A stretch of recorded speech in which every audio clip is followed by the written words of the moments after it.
Welcome to this edition of our webinar series. We're very honored to have Tomoko Yokoi with us, who's calling in from Lausanne in Switzerland. We'll hear all about her in just a little bit. Let me quickly go through the housekeeping notes. As always, we'll have about 25-30 minutes of conversation with Tomoko, and then we'll open up the microphones for a Q&A session. We're recording this webinar and we'll make it available on our website afterwards, and you all will be receiving a link so that you can share it as you see best fit. Please keep your microphones muted while you're on the call, so that improves the sound quality for all of us along the way. The topic today is the future of work. Tomoko will share with us how she got involved into this topic and why that is something that she is a specialist in.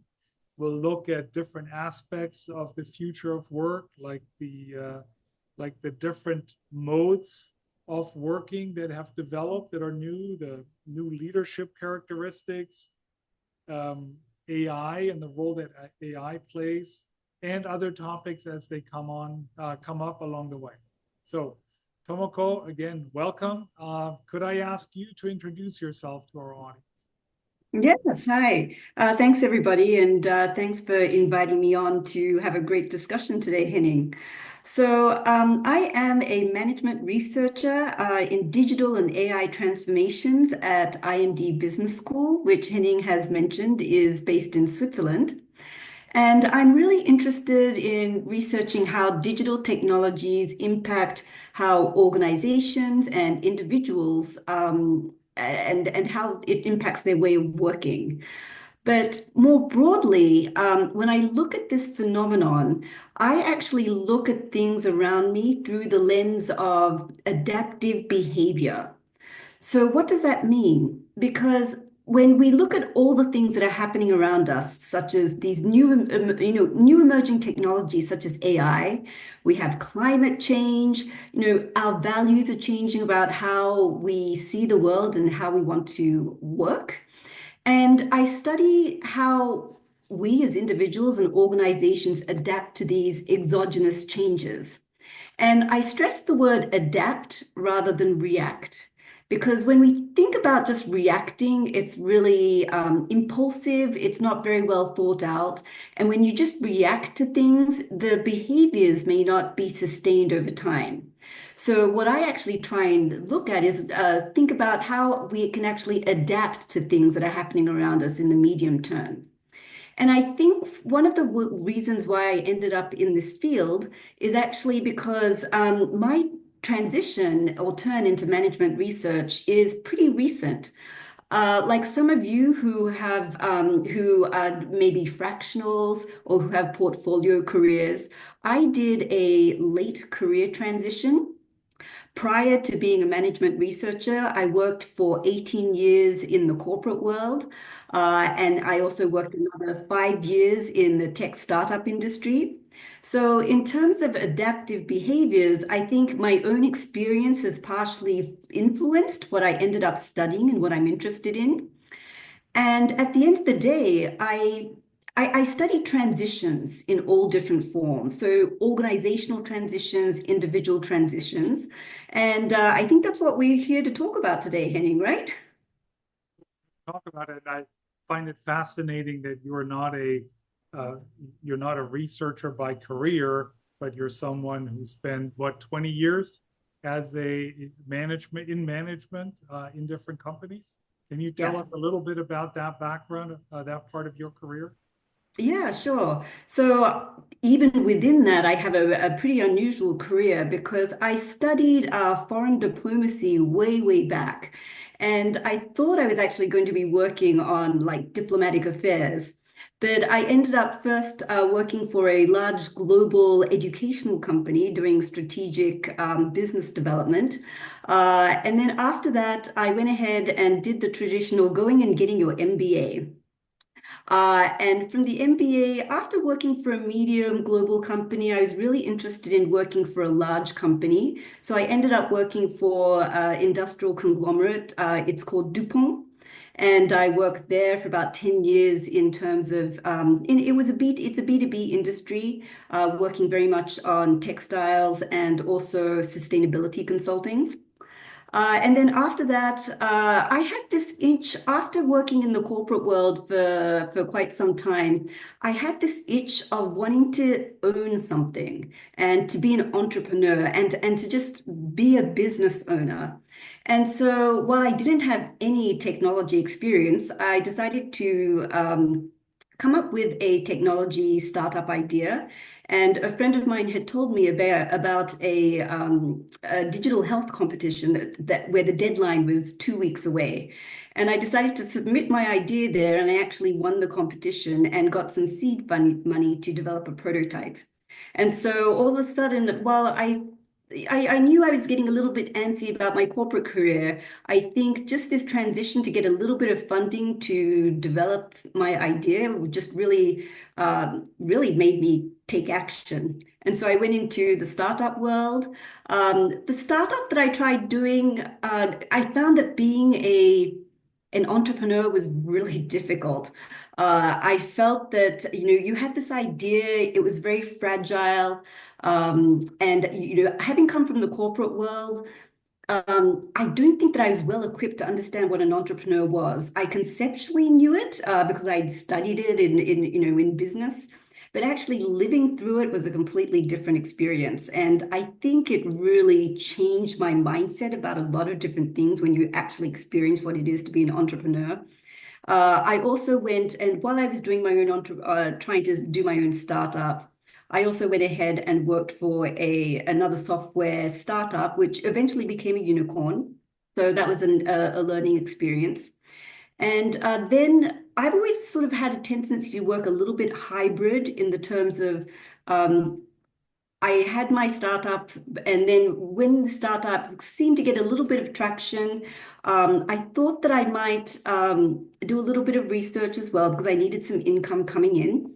And so that's when I went to the school that I'm currently working at, where they knew that I had some writing skills and I had this interesting corporate and digital experience. So we sort of agreed that while I was also trying to do my startup on the side, that I could help them with some research and writing. And with all things, I think we all know with transitions, that's how I transitioned from one industry to another. And then I was in 2020 during the coronavirus, the pandemic. My co-founder left to go to another country, and we just decided maybe this was a good time to probably stop the startup. But then my management career became very interesting, and so I sort of went into the management world. So a lot of navigation, and I ended up here. But through this experience, I was really glad that I've had this corporate entrepreneur and now taking a step back, using all of the experience I had to develop research projects that are hopefully that have real world applications.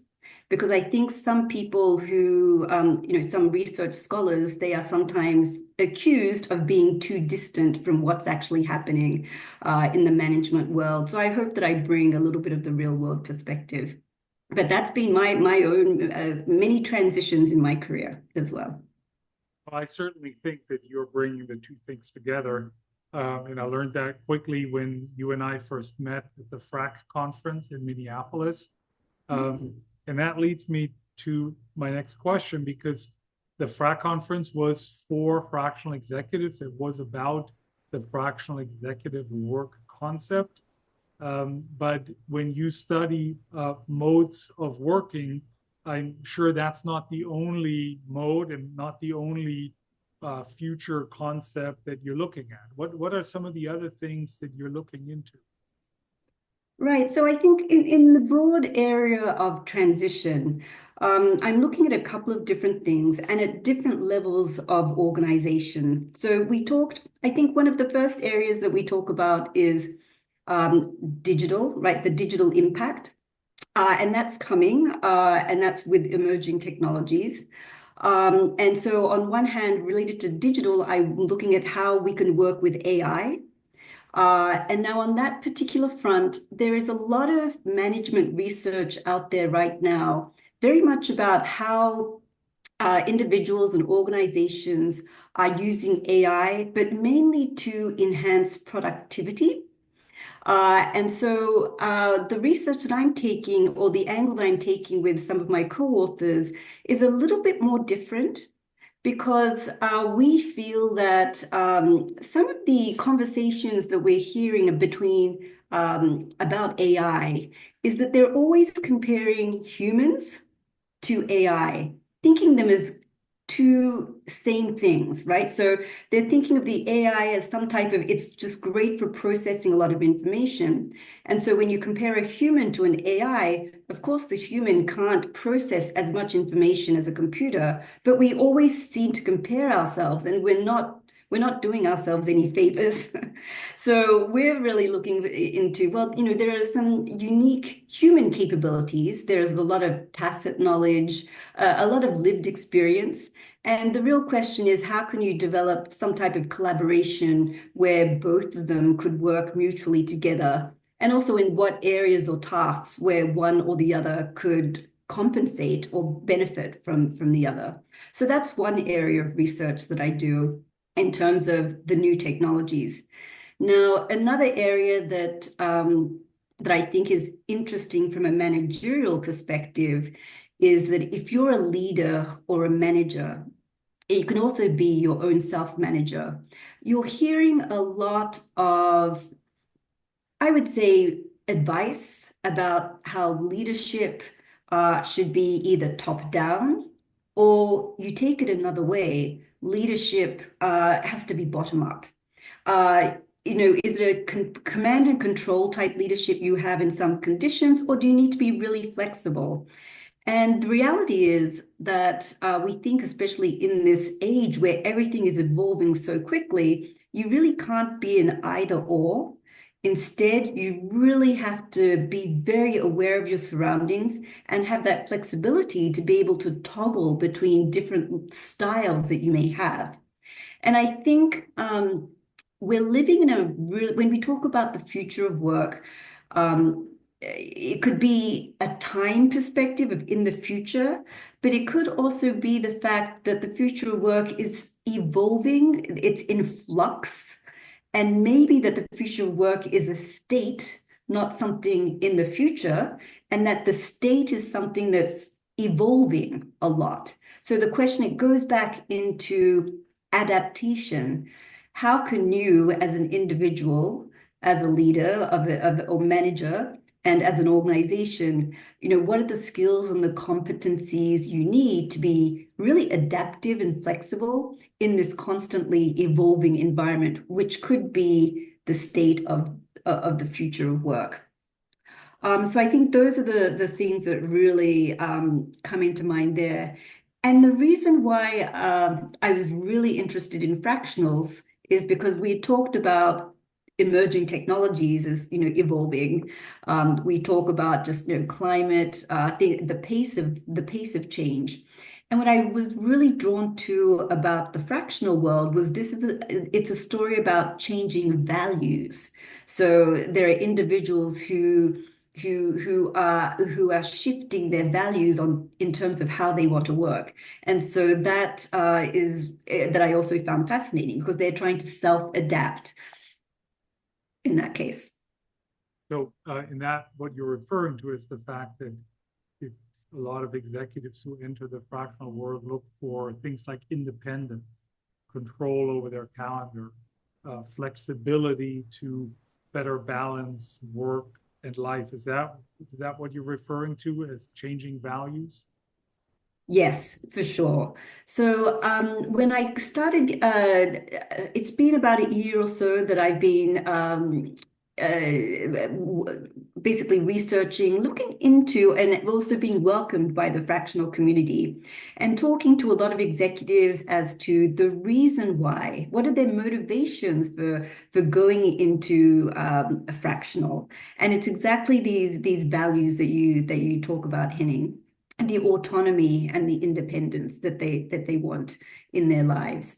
What I find really interesting about fractional in this new mode of working is that I'm seeing these executives who want to take a stance to do something different. I feel that they have like two, in order to do this transition, they're actually facing two hurdles. So one, um, doing a career transition in itself is super hard. I think we all know that. But in the fractionals, it's not only the career transition of yourself, but you're also trying to advocate for transitioning a larger way of working. So you're trying to do double effort. And I think it's just really interesting to see how a person who's trying to be a fractional, they're advocating for themselves, but they're also needing to advocate for a concept and an idea. And I'm hearing some interesting stories about how people are trying to do that. When I talk about the fractional executive model, I always refer to it as organizational innovation in the context of the 10 types of innovation that exist, for this idea to structure innovation that way. Is that a right way to think about it, or what other concepts what other framework would you put around fractional executive work in the context of the overall changes in innovation in the workplace? Mm. So I like the word innovation because it's working innovation for sure. And I've been recently reading a lot about future studies. So what will the distant future look like?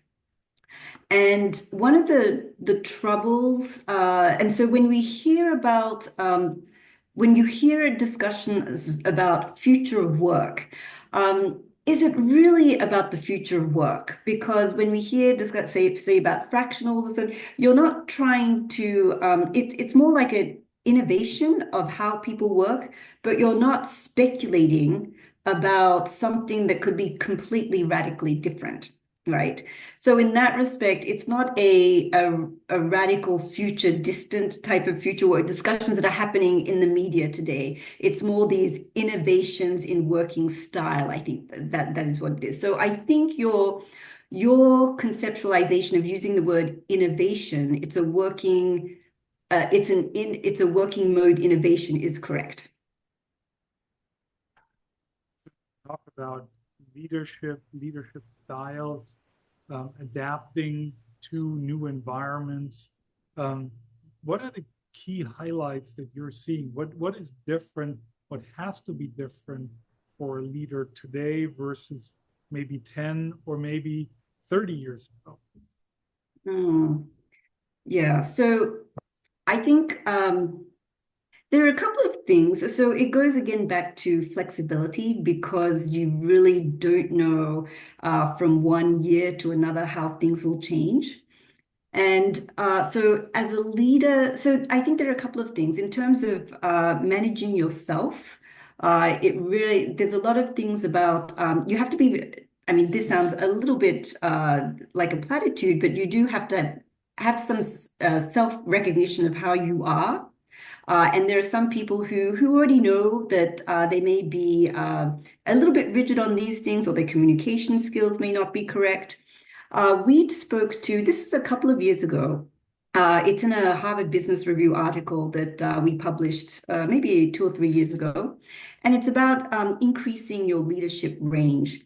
And we came up with about 7 different types of leadership skills, and they're on a spectrum. And for example, there are some people who have had technical backgrounds who we call a miner. Their leadership skill is to go very detailed. And the opposite spectrum of a person who mines is a person who has a little bit more of a broader perspective. And all of us, along these 7 competencies, we fall into some type of range. And now, so, do you have to stay in that range? No. But we would recommend you, especially in this era, to just widen that sweet spot that you're used to so that you can just sort of move across the spectrum a little bit more based on the context that you're in. I think another area, and that's for yourself. I think another area that I'm really interested in is the fact that there are more and more people working remote or hybrid. And so when we talk about leadership and management, a lot of the theories have been based on the fact that you're going to be physically present and that you can be managing and facilitating and enabling your teams. We're being physical and having these gestures and other communicative methods that help you bond, right, and help you inspire. But the question that I think a lot of people have right now is if many of your team members are remote, and I know Henning, I know many fractionals, many people work remote. The question is, so what other types of methods can you use to enable that bond to inspire? And during the pandemic, I was really curious because a lot of the communications I have with business executives before the pandemic, or maybe even 10 years ago, our communications were very formal. And I started noticing around during the pandemic and maybe a year before, a lot of business executives starting to use things like emojis in their formal email communications. Frankly, I thought it was super strange. But now I think now with chats that we see with Teams, everybody's using emojis right now. And I do one of the other articles that I researched was, so how are we using these new ways of expressing ourselves, and and especially I was looking at emojis, and I was looking at how you can use these new forms of expressions to better lead your teams in a virtual environment. So, for example, one of the techniques that I learned from some executives was they would ask people every week at the end of the week to just send the manager just an emoji of what they felt like during that week. And it was just a bit of a temperature check. And it just helped them have a conversation with their team, the week after. And I just thought it was interesting where you can, rather than just talk verbally about how you feel or what you need people to do, you can actually start as a manager, use these other different types of tactics to better enable and facilitate. So what I would say, I'm not a leadership scholar in any case, but I just find it fascinating that we just have a lot of different multimodal means to manage and to lead. And I think that's really interesting. You already mentioned the aspect of technology, the influence technology has on work overall, on the workplace, on the individuals in the workspace. AI is a technology, but there are others. What other big influencing factors do you see from a tech perspective into the workplace? Yeah, well, I think AI is dominating right now. I think all the other technologies are a little bit being crowded out in terms of our everyday technology usage. Um, I think, to be honest, while there are other technologies, it may not be impactful for us. I mean, I think there's a lot of deep tech industry, which I really enjoy as well, which are going to be a little bit game changing. It does not, these types of more radical technologies will not impact our day-to-day working for most individuals. So what I like about AI is that it's a little bit more democratic, that anybody can use right now. So I think that's it. What we're finding in our research today is that 2023, 2024 was it was a pilot experiment. So everybody was using AI, but the verdict is that we still don't have conclusive evidence of business productivity or like a significant business performance change. And so the question that we have right now is, so are we ever going to go past that piloting stage? I think everybody's bullish that it will happen. But it's about finding those right use cases and making sure that it's part of your business strategy. For me, one of the areas that I've been looking at, especially in the adoption of new technologies such as AI, more is just in the responsible use of it. And so I've been researching just a lot about what are the different guardrails that are being put into place so that if you use AI, you're doing it responsibly because it does have impact on your brand. I know with these hallucinations, but more than that, it's just about extending your brand reputation. One of the insights that I had from talking to many companies when they were putting their AI policy or digital policy in place was they said that you're just because you work in a virtual world doesn't mean that you're a completely different organization in your digital identity. Your digital and your physical identity and your reputation should be exactly the same. So if you have like a corporate mission statement, or if you're starting up your own company and you have, your value statements, mission statements, if you then go into digital, your digital identity should be based on those those values or the corporate mission that you had put in place regardless. And I think that's the most important, that there's a seamless effect.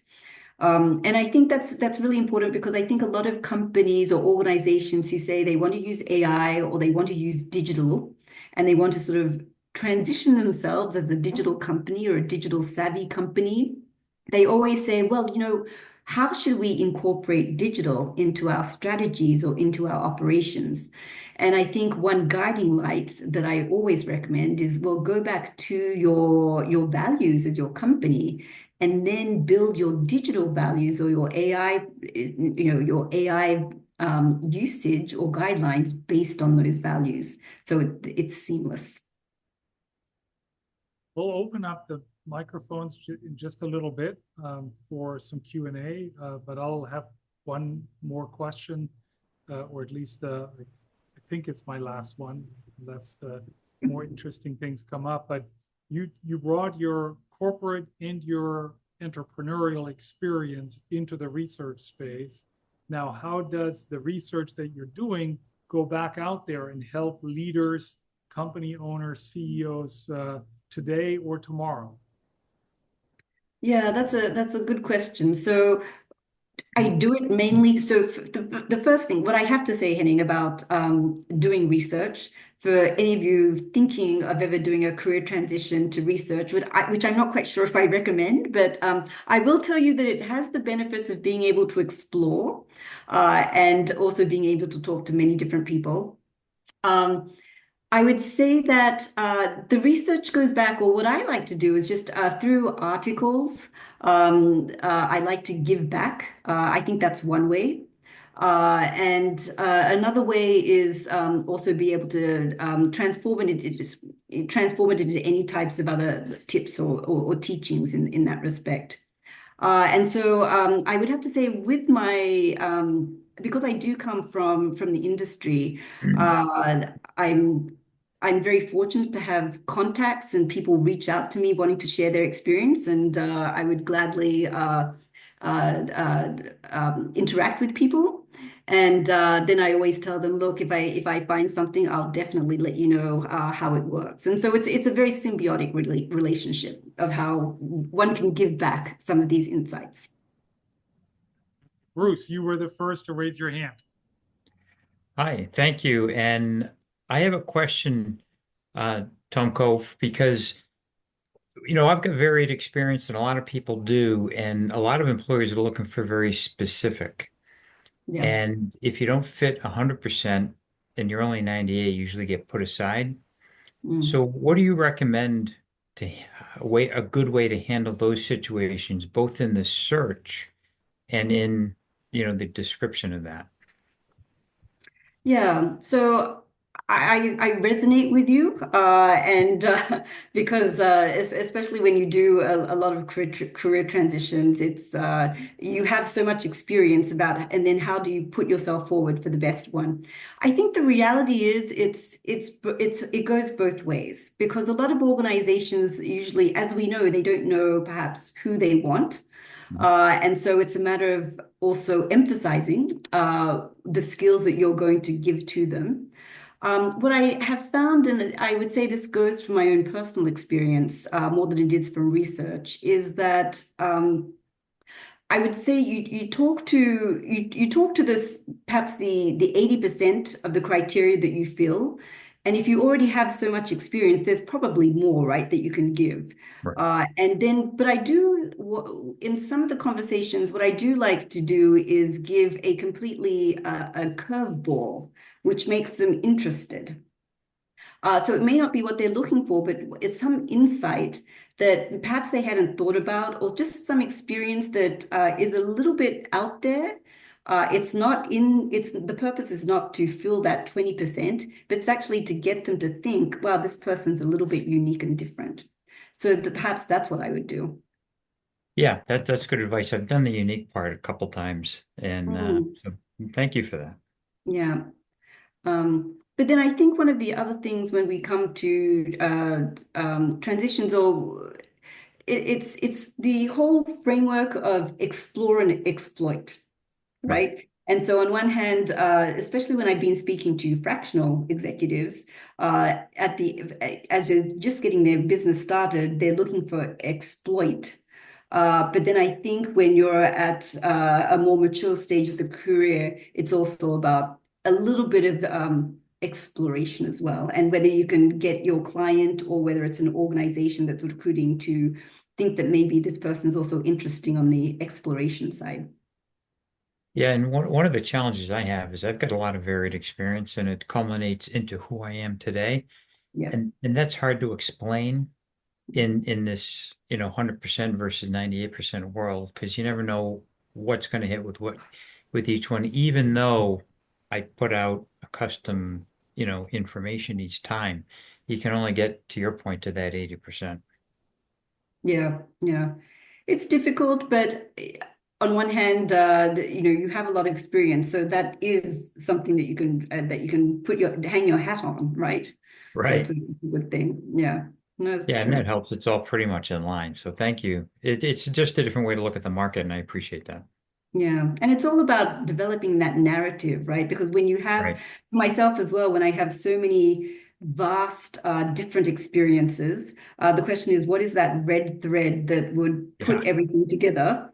And on one hand, it's been a little bit of opportunity.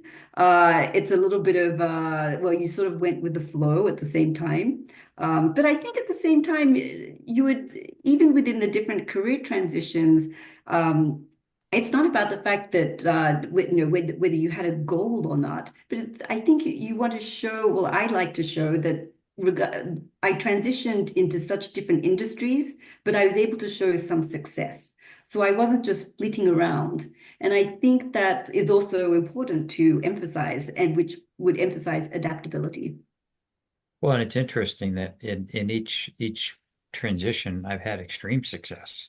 Hmm. But it's hard to even in a fractional to show that because they look at that and they say, great, this is what I'm looking for. That's nice.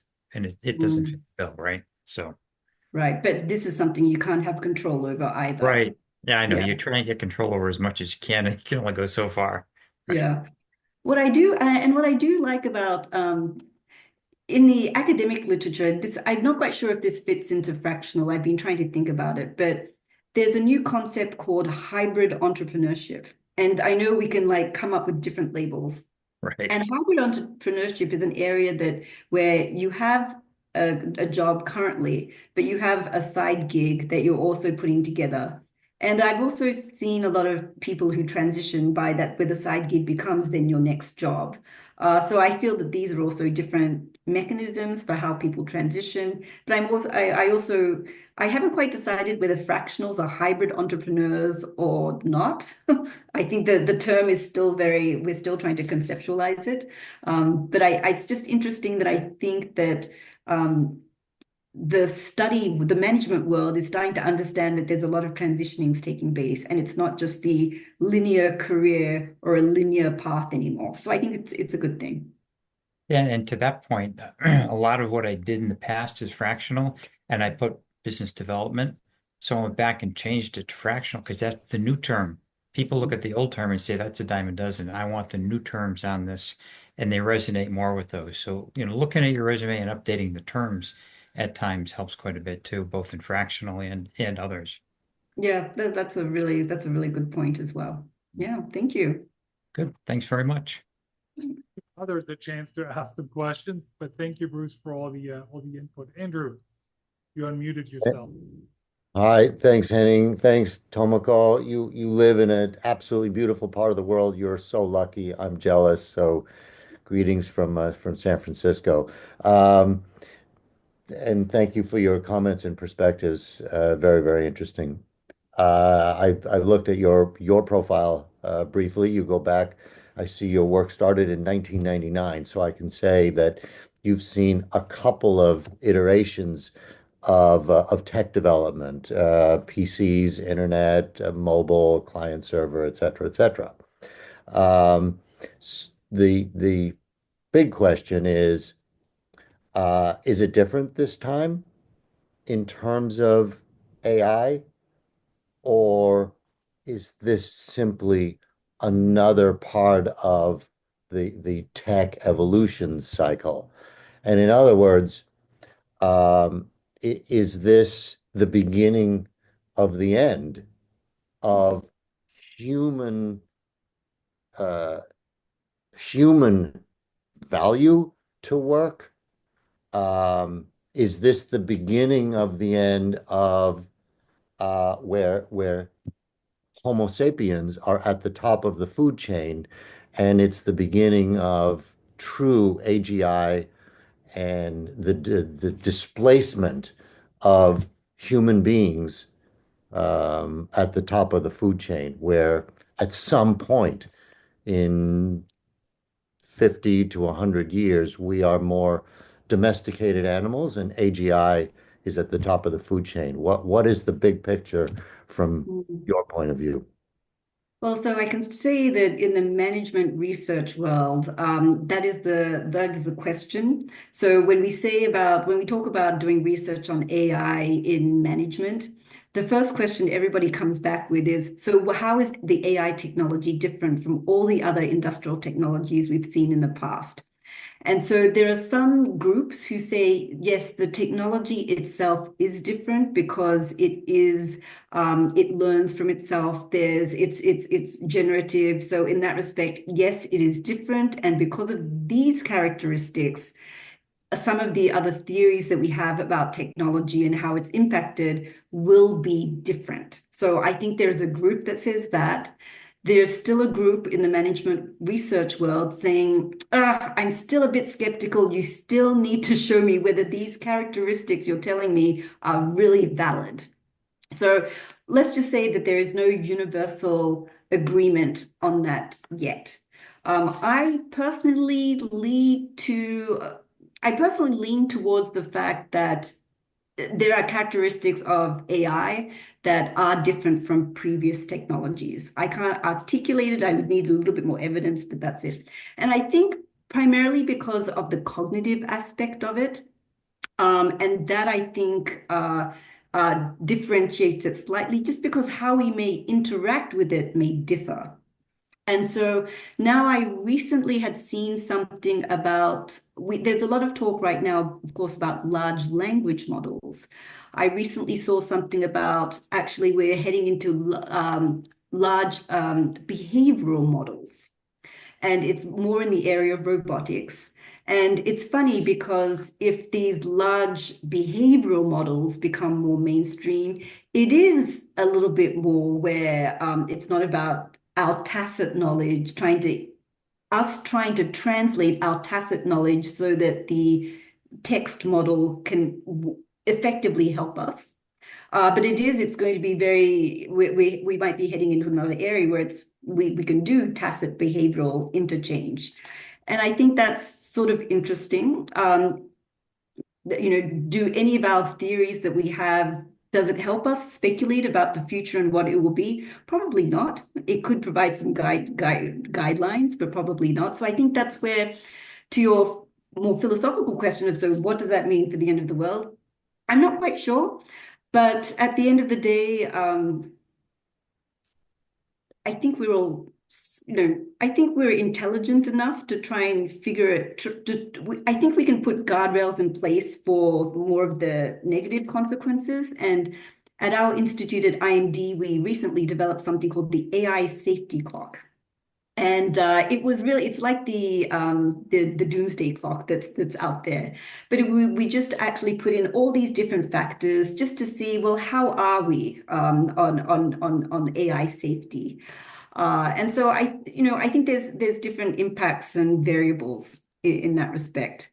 And yeah, let's see. We from a management perspective, we're a bit late on the game of then, where the evidence comes in, because we have to observe something and then we try and actually research it and then we come up with some type of understanding. But I think things are going faster than we can actually research. So of course that could be something that could be a little bit concerning. Yeah. Thank you. Thanks. So maybe if I could ask one more question, what based on your knowledge and experience now in your work, what advice would you give to your 20-year-old self coming out of college into the workplace today? So for me, I would, well, even because I have children who are about 20 years old right now. So probably what I would tell them is actually really develop your flexibility skills and your cognitive flexibility and your adaptation skills, because the knowledge, competencies, and capabilities that you learn, I think they will change and evolve in terms of the function and the tasks that you may have to do. So the question more is, so what are the key core skills you need to be able to pick up and learn something? So I think it's an ongoing learning skill, which means that you have to synthesize information very quickly, be able to then validate, but actually then understand by looking at the environment, how might you use that information to be able to make some type of decision. And then also to have this continuous learning, sort of adaptability mindset. But in your 20s, I would probably say that it's important to have some anchoring skill. If you're a technical person, just have some technical anchor. I didn't have a technical, I studied foreign relations, but what I do have is that skill I was able to synthesize a lot of different information. And I think that's helped me a lot. So just have a core skill, but make sure that you can also be very adaptable. And I think it's a mindset as well. And that's what I would tell a 20-year-old right now. I think that's great advice for anybody at any age. That's very That good. is true. Thank you. Tomoko, we're at the 45-minute mark. We don't want to really go much longer so that people who listen and watch this afterwards are not turning off. So final question, how can people get in touch with you, and what kind of support can we as individuals out in the industry, in the private sector, provide you for your research? Oh, well, you're so kind, Henning. Feel free to reach out to me via LinkedIn. I think my settings are on follow, but just feel free to contact me. And I'm always, so one of the research that I do is very much, there's individual in terms of fractionals that I'm working on right now, career transitions.